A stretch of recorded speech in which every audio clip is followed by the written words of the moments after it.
Ghanatube so yeka ensema ekoso dia na ubenya ni na efri channel we so ebusia for my science atnasi bi no we say ensem bi ekoso ewo the four corners of Ghana entempass ndimechi na yenkoti ensem na yembra.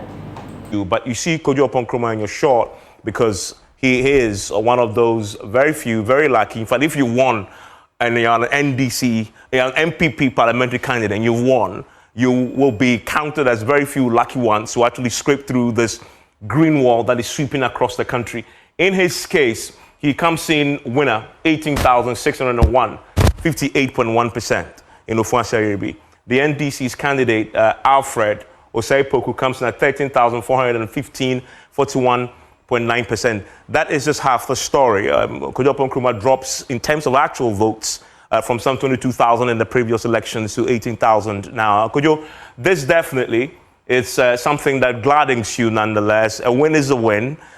Give me your quick reaction to this when you found the outcome, knowing what was happening across the country.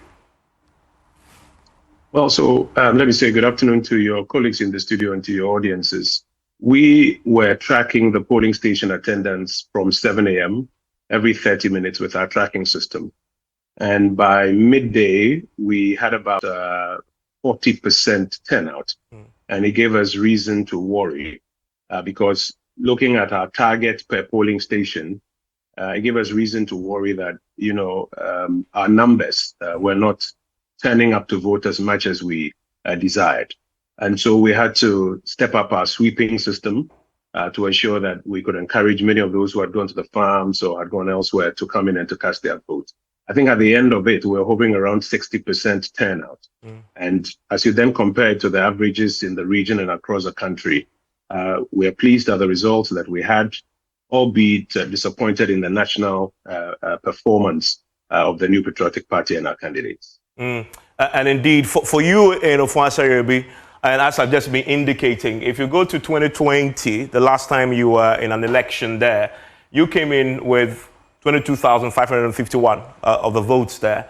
And this same gentleman who is now very close to you was at 12,000. He's increased his slightly by close to 1,000 votes. And you've dropped, I believe, just around 4,000 votes. Yes, that is correct. Yeah. And you would find on the ground that there are about 4,000 party members who refused to vote, or there are about 4,000 sympathizers of our party who refused to vote. And they explained to us some of the reasons for which they were angry and refusing to vote. That kind of aligns with the story across the country. And what we have to do is to embrace the kind of feedback that they are giving us and go back to the ground and work with it. I mean, and I just pulled up our trends map here just to give people an understanding of why this, you say, is concerning for you when you started tracking and you realize that people are not showing up to vote. And I must say, you are the best performing parliamentary candidate as far as percentage outcome, as far as the results are concerned in SUBCRIBE, in a place that we know is a stronghold of your party. You have come in with 64% at the last elections. Nobody else had come close to that. The last time this was the case, somebody close to that, was in 2004.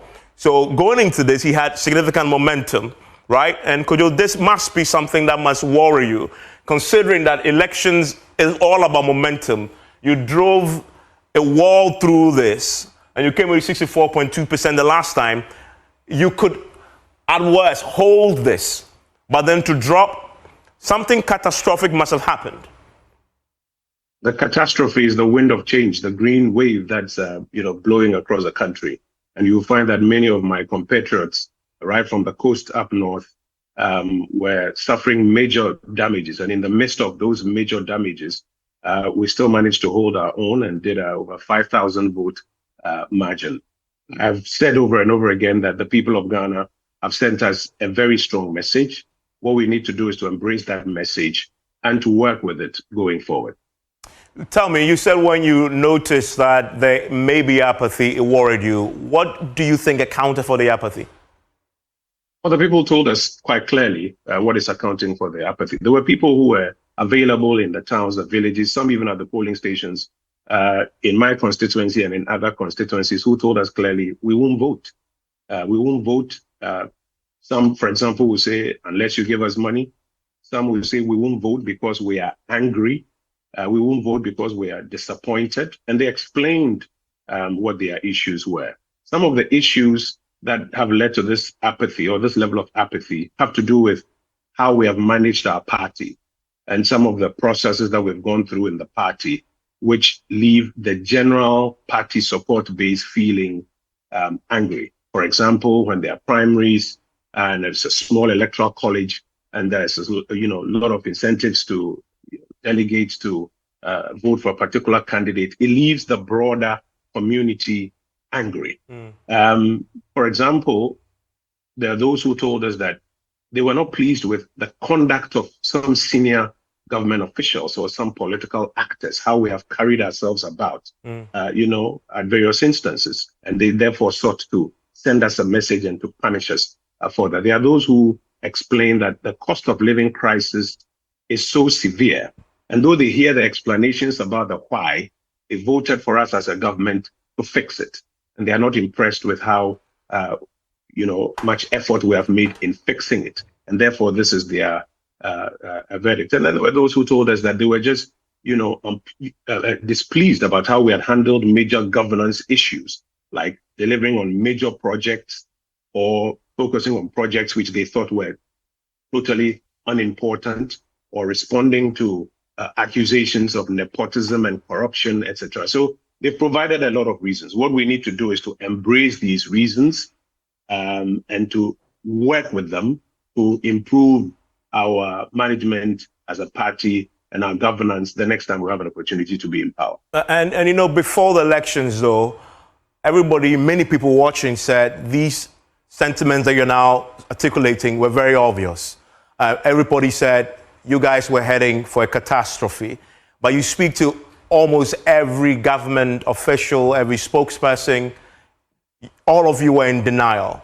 You were spinning, we are going to turn this around. The economy was doing well. Ghanaians were quietly waiting for your other polls. You concede now that there was a lot of denial among your ranks, and that maybe led to this false sense of security, which now has been stripped off by the voter.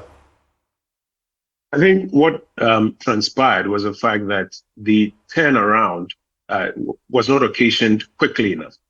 The administration acknowledged that there were difficulties and put out a number of measures to deal with some of these difficulties. And you began to see the turnaround numbers coming through in the latter part of the year 2024. But in the earlier part of the year and perhaps the year before, the pain had been so much that people had made up their minds.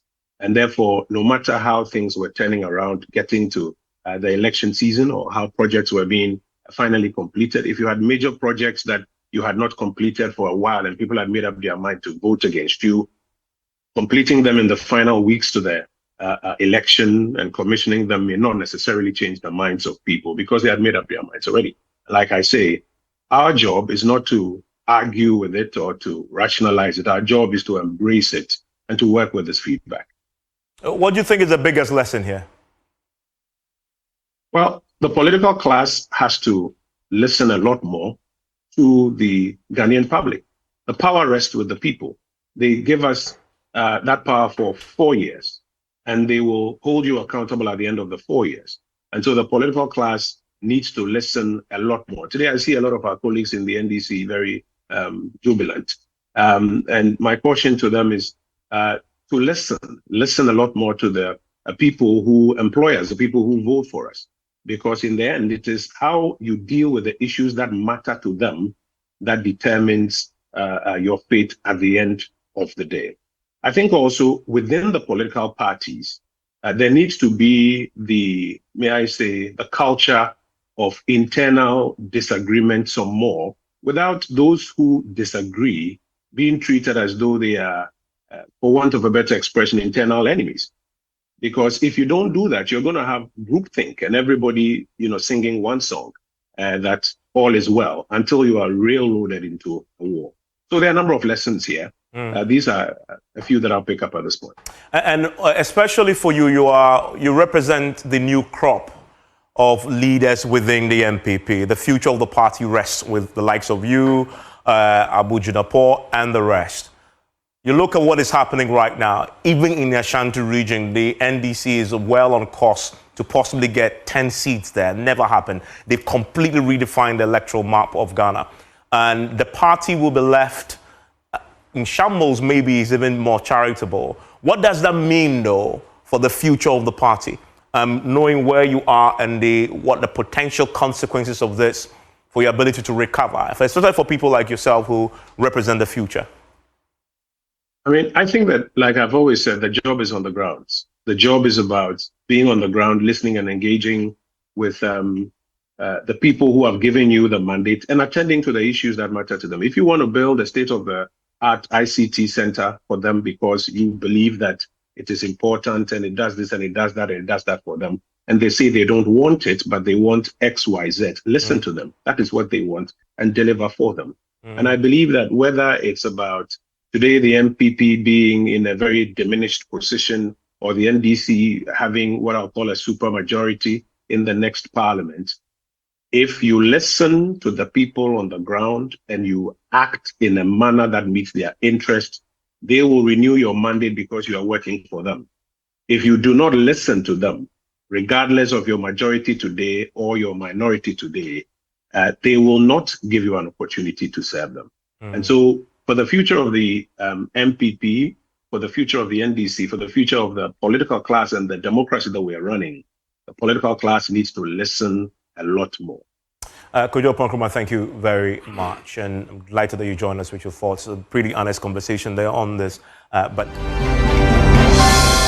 Busia for me, I was saying, Moody Mechi, Americotie, and some no ebai. Wait me, Aja, on comment or comment section. Na meje bre akenkan na ede amofefe aha eye Ghanatube so open sim bi say eti de na mama owemfi so obe subscribe na ma hit notification bell no ede amofefe modofo snowy me na metena say ede nsem na ebrem sisi ade makram.